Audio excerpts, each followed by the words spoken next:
Sacramento is home to one of the largest Hmong populations in the U.S. The Hmong are vibrant contributors to the social and economic life of our region. Joining us to share their insights about this unique community are Mai Vang, Sacramento City Councilmember, and Nancy Xiong of Hmong Innovating Politics, California. Nancy, tell us, who exactly are the Hmong? Yeah, thank you so much for that question, Scott.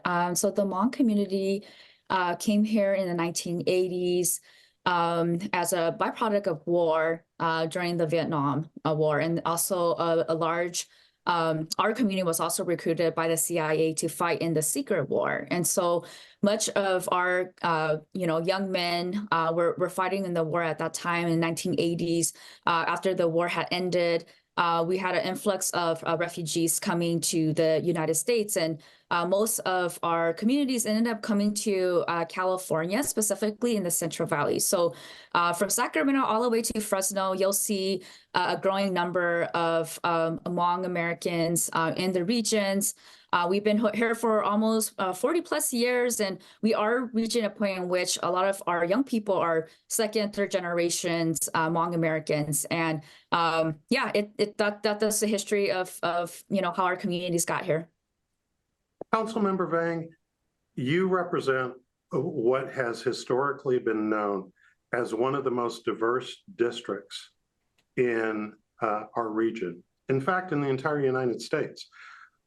Tell us the story of the Hmong from your perspective as a part of the broader community, and what most Sacramentans that you encounter in your role as a council person don't really know and should about the community and the friends and neighbors that they live among.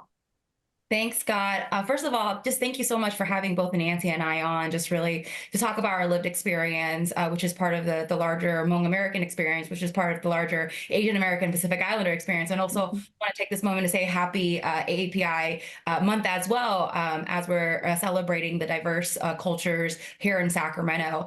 And I can absolutely speak from my own lived experience, as a daughter of Hmong refugees, born and raised right here in South Sacramento. And I would say while we perhaps eat different foods, speak a different language, a lot of the struggles that the Hmong American experience, a lot of struggles that the Hmong Americans or even residents here in Sacramento experience, very similar to our Blacks and our Latino community. And I say that because, growing up right here in Meadowview in South Sacramento, my family, while my parents came here as refugees, we lived alongside Black and Latinos and low-income families. And we saw firsthand how the system was really stacked against us, right? And so, yes, when we came here to the United States, there was definitely deep poverty within the Hmong community. But I would say, our struggle is also very similar to other communities of color as well. And so I'm grateful to wake up every morning to serve South Sacramento. And while while I do identify as a Hmong daughter and that Hmong experience, I can also understand our other communities as well, and the struggles that they're facing on a day-to-day basis. Well, one, I want to say, as a son of South Sacramento and a product of Freeport Elementary School, I'm glad to get a shout out for South Sacramento. And when you talk about the struggles that the Hmong community faces, along with lots of other communities, I want to focus in on something, Nancy, that you and I talked about in the past, and that is that there's this whole concept of model minority, and that the broader community, and this is true, in the press and lots of other places, talk about, well, the AAPI community are a model minority. They don't, and there's an assumption that they don't face any challenges, or they don't face the same challenges that other communities do, and sometimes are left out of discussions about attention and resources. Can you speak to that? Yeah, I could definitely speak to that.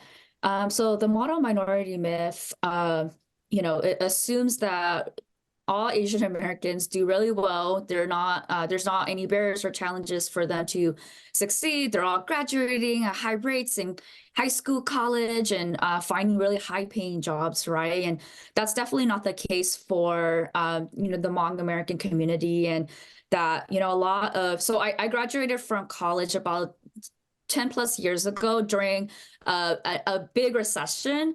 And I feel like that was in itself a big struggle, right? And this past year, we did a community needs and asset assessment for our communities where we hosted different focus groups for Hmong youth, Hmong young adults, and also Hmong parents. And I think, well, we were hopeful that we would learn something completely different about our communities, but that what we realized was that a lot of the struggles still remain the same for our communities, right? Especially for our young people. Things that give us an example of the struggles. Yeah, I think that things that came up for them was the growing economic disparity, right? Like not being able to make enough money or find jobs or find mentorship or really find a circle of networks to really help them succeed professionally, right? The other parts that really brought up was like wellness and mental health and how that's been really impacting them as well.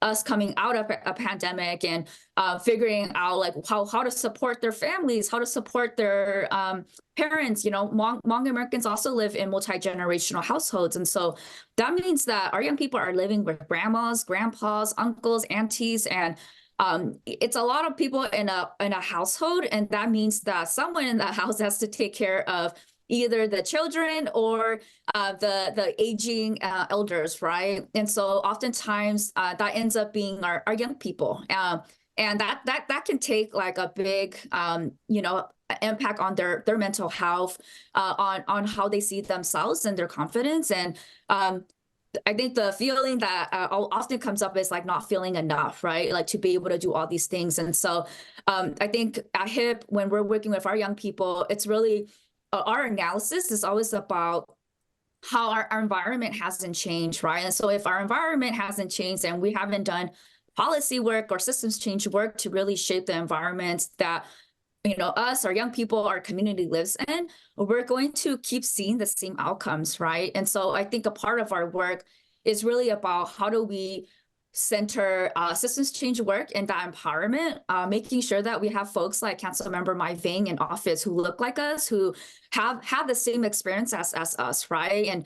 And being able to uplift those experiences because, the Asian American, PI, Native Hawaiian community is so diverse. Like we speak so many different languages, and we just can't be seen as like a monolith like that. We are the same and we speak the same languages. That's interesting. Councilmember Vang, you, on your position of influence and power, have to make resource allocation decisions, but you also, in your role, focus the public and your colleagues' attention on big issues. Tell us about the challenge of being able to speak to what Nancy was just talking about how far too often we might just take the easy route of lumping everyone who's either Southeast Asian or Pacific Islander into the broader AAPI community, and how that sometimes leaves out real discussions and real decisions that need to take place. Yeah, absolutely, Scott. Oftentimes elected officials or government agency, we use data to inform our decision. We use data to inform how we allocate dollars. And most of the time when we think about Asian American Pacific Islander, we're lumped together, right? And it goes back to the model minority myth. What it does, there's several issues with lumping Asian American Pacific Islanders together. You heard from Nancy just earlier. Our community is incredibly diverse. I mean, there's over 55 ethnic groups. We speak over 100 different languages. And what the model minority does is that it masks disparities, particularly among Southeast. Let me just interrupt you for just a second to ask you this. Is that very term in some ways, while it's meant as a compliment, harmful or damaging? The model minority myth? Yeah. Absolutely. I actually think that I believe, and I've seen firsthand how the myth itself is harmful to the struggle for racial justice. And you just heard from Nancy about the pressure that our young API, our young Hmong students are feeling, right? The needing to succeed, not having the mental health support, not having the mentorship, the resources really to reach their full potential. And a big part of that is because there's this myth that Asian Americans are doing well. But when you disaggregate that data, when you look at that data, you see how while we have made many milestones, you see the struggles, you see the disparities even within that data. And so you see that when we talk about gender pay, you often see, the differences between, there's organization that puts out data. Well, tell us about that. Tell us about the gender pay issue. Yeah, so recently, the California Women on the Commission on California Women, they released data kind of laying out the disparities among just the equity pay. But what they did was they lumped all Asian American women together and kind of laid it out, kind of like, here's the disparities among, just women across the United States, right? But if you actually disaggregated that API women data, you would see the disparities within our group, right? With many of our Native Hawaiian, Pacific Islanders, Laotian, Southeast Asians, and when you look at their pay, it's so much lower. You can say the same thing for education, for access to healthcare, right? And what ends up happening as policymakers, if we don't have that data, we can't make informed decisions on resources, on allocation, right? And so that's the reason why it's so important to disaggregate the data, to really be more thoughtful when we the other piece is that the model minority myth isn't something that's new. It was like coined in the 1960s, right? So it's been out in the main narrative as Asian Americans doing really well. So if they're doing really well, why aren't the Latinos and African Americans and our Black community doing well, right? And I see it as a tool. It's always been a tool to really divide our communities and put other communities down. And so it's always been a tool. That's interesting to hear you say that. So you're saying that's actually less of a compliment and more than as a weapon that's used? Can you share a little bit more on that? Yeah, because what the model minority myth does is that it erases that racism doesn't exist, discrimination, violence, anti-Asian violence doesn't happen against Asian Americans. That's what it does, right? And it is a tool. It's actually really harmful for the Asian American community. And not just harmful for the Asian American community, but for all of the communities of color, by putting other folks of color in competition with one another, right? When we really should be striving for the liberation of all of us. And so I see it as a tool really to divide and conquer. So it's more harmful. It's harmful to the struggle for racial justice. Nancy, your organization is known in shorthand as HIP California. Tell us how you came upon that name and what the vision is for the role that the organization plays, not just in your own community, but in the broader discussions within this region and beyond. Yeah, our name, Hmong Innovating Politics, really came out of us, young professionals, folks that have been working at the Capitol or have been like nonprofit space, or for me and like one of our other colleagues or organizers had just recently graduated from college, right? So we came together after fighting the school closures. We decided that we really wanted to approach politics in a different way, that there has to we're tired of the status quo. We're tired of how things are done. And we want to make sure that we get to innovate how, one, our community sees politics and how they are civically engaged. And then also, like, why couldn't we also put out policies that support our communities, right? Why couldn't we be also in those roles of decision making as well? And so the word that comes up, I think, in our name, that oftentimes folks are like, oh, innovation, right? I think it's a big part of our identity. And it coming from that has really been the spirit of HIP. It's like, how can we do things differently? And we don't have to do things the way that it's always been done. And that we can also center transformative relationships, right? Like that we live in the neighborhoods that our communities live in, and like how do we actually care for each other too, right? Like that we're not just calling you to vote on X, Y, and Z, but that we are also creating stronger relationships with each other and connections. I think the connections are so important, and not just in organizing, but also in the Hmong American community, right? Is that if you go to like a Hmong store, or even if you went to a state that didn't have a lot of Hmong Americans, you run into someone who is Hmong, and you already have that instant connection of like, hey, you're Hmong, I'm Hmong, right? And so there's that connection that I think we really want to celebrate in HIP as well, is that we're in this together, and everything that you're experiencing is not for you by yourself to really to work through, but that we're here and we're gonna fight, and we're in this fight together for long term, right? And so making sure that our communities and our young people really have that space. Our goal is really to create a culture of our communities and our young people being civically and politically engaged. I think oftentimes with the model minority myth, what also comes out of it is that Asian Americans are really quiet and docile, and we don't speak up. But there has been like histories of like our Asian American community really standing up and fighting for what's right. And I think that our goal is that we just, after 40 years of being in the United States, we really want to think about what the future entails for our second and third, fourth generation Hmong Americans, and that they belong here, and that they have a voice, and they have power, and they have the ability to shape their environments and policies to better serve their families, their communities. And so our goal is really to be able to build that up, right? And it's going to take generations. Like, I don't know if I'm going to see it in my generation, but I feel really hopeful. What is the hardest the young people thing, we see. Nancy, what's the hardest thing in building toward that goal that you have to change or educate your own community on in order to get from where they are today to where it is that you all aspire them to be? Yeah, I think cultural thing. Is it a behavioral thing? Is it kind of a basic value? What has to change?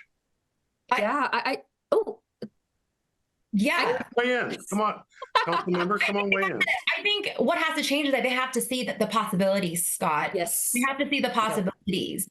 And I say that because I think about the time when Nancy and I was organizing, because we co-founded HIP. And I remember they had said that we were a bunch of just loud kids causing trouble when we were doing protests with the parents, when we were actually educating our parents about who's your school board member. These are the concerns that you want to relay to the school board. You have 2 minutes. How do you tighten up your message so that the board can understand where you're coming from around the school closures, right? I think for them, they need to see the possibility. They didn't even know who a school board member was. They didn't know that they could civically engage in this way. And so as HIP organizers, we were actually in the back, I would say, doing the work in the back, but really letting our parents lead, but letting them know the possibilities. I think when they see the possibilities, that's when change can happen, right? When they don't see it, when they don't see an elected official look like them, when they don't see the possibilities, they don't think it's possible. Is there a tension between the younger generation that you all represent and those that come after you, and the older generation in terms of approach, or just like, hey, we don't engage in stuff like this? I mean, tell us where that comes from, that you had to kind of play that organizing role. Yeah, I think that for HIP, our biggest, our base that we work with are youth and young adults, right? And so we know that we have to start this culture as being civically and politically engaged, like much younger, right? And oftentimes when we're working with them, I say that the biggest barrier is like the racism and the oppression that they've experienced, right? Like generations after generations, and like getting them to feel empowered, to use their voice, and that they matter. It is such a one, it's a big barrier. And then also like how is it that what are we doing in order for them to also see their belongingness and their worth and how they're shaping their communities, right? And that's been really important for us, like the belongingness, especially for our young people, because oftentimes our young people come to us they don't feel Hmong enough. They don't feel American enough, right? American enough. And so that plays into like how they see community. And if as organizers, we're expecting our young people to come back, to get back and to organize our communities, and they don't feel like they belong there, they're never going to come back.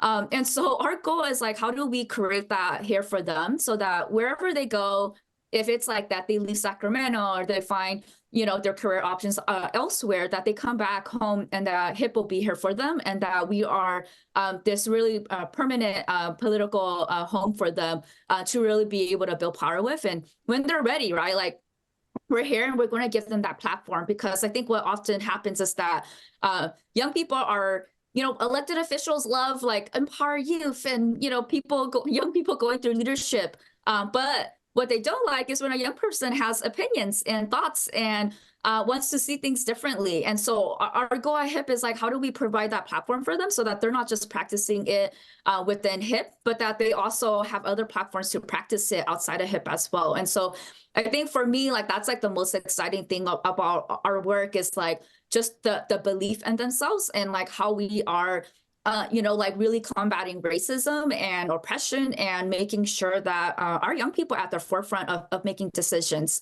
for their communities. All that being said, Councilmember Vang, you are recognized nationally as a leader and a role model, not just among the Hmong community, but on other female leaders, especially younger female leaders. What advice would you give to the young people that Nancy is referencing who are aspiring to have a role like yours or hers and to move into positions of leadership? How do you want them to get started? What do you want them to do? I think the first thing I would say to them, and it's something I always tell young folks and folks of all ages, is that one, you gotta love yourself, you gotta trust yourself, and you gotta believe in yourself. And when you're able to do all of that, everything, the universe will align itself for you. And that goes back to the sense of belonging, right? Mm-hmm. Right. It goes back to sense of belonging, that you belong here in the United States, you belong here in your community, and that your existence matters to us, to all of us. Right. That's what I want to tell them. Because once a young person or an individual, trust themselves, they love themselves, and they believe in themselves, anything's possible. So, Nancy, you have anything you want to add on that? I think what I would add along, I love that. We just saw Councilmember Mai Vang recently, and so we had brought in young people from Fresno, Sacramento to the Capitol, and I feel like this story encompasses that, is that our young people didn't know you could go to the Capitol to visit it. They thought that you had to get this special invitation and come to the Capitol. And the possibilities, the opportunities that I think that we are opening for them, they are starting to see that this is a place for them to belong to, and that we need them also as part of this fight, right? I think that what I would share with folks is like, the patriarchy is real, between me and Councilmember Vang, like we know that there's like, whether you're Hmong or not, like the patriarchy really penetrates through all of the different spaces that we're in, right? And so I think for us, if we had listened to folks and said like, and not formed HIP, I think that we would have not had what we have now, right? And so what I would say is believe in, like, have your values and stay true to your values and your vision and build it, and folks will come, because there's a ton of folks that are also looking for a space of belonging, a space for empowerment, a space for them to also practice their leadership. And oftentimes, like, being a trailblazer is probably the hardest, like, job, but it is so transformative, especially when you start to see generations after you be able to create space, right? And so I would say, build it and they will come. And I still like stand true to that to this day because of HIP. Well, one word that you all both have used a lot in this conversation has been the word belong, okay? If we were forecasting out 25 years in the future, is there any goal that you can say, just one sentence, as to what will show that you all have arrived at the place you want to be? Just one sentence, very quick. I'll start with you, Nancy. Oh gosh, one sentence. We will see, just increase of voters of like Hmong and Southeast Asian folks that that it's just second nature now, right? Like right now we are actively phone banking and canvassing into Okay, communities. well, you got Yeah. to keep it in one sentence. All right. Councilmember Vang, you get the last word. One sentence.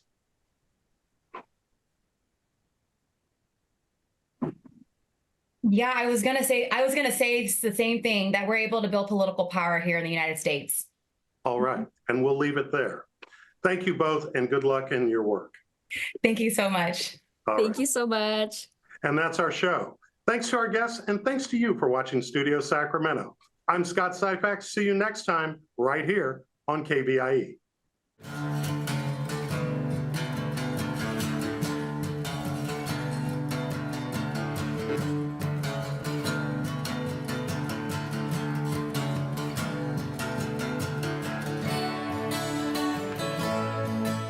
All episodes of Studio Sacramento, along with other KVIE programs, are available to watch online at kvie.org/video.